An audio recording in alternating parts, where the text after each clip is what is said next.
Welcome! In front of me I have OnePlus 15 and I'm gonna show you how to enable the video color boost on this phone.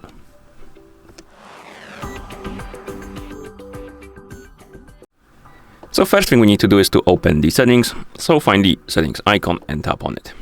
In settings, find the option called display and brightness and select it.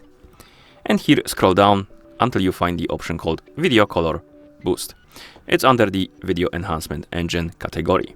Once you find this option, you can tap on it. By default, the option will be disabled. And basically what it does, it enriches the colors on the screen.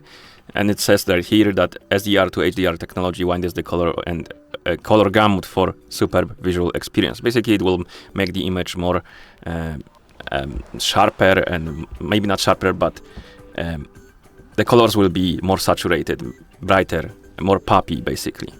And to enable this, tap on the switch. And once you enable it, you can go back. You will see that the option is enabled now. And then you can close the settings.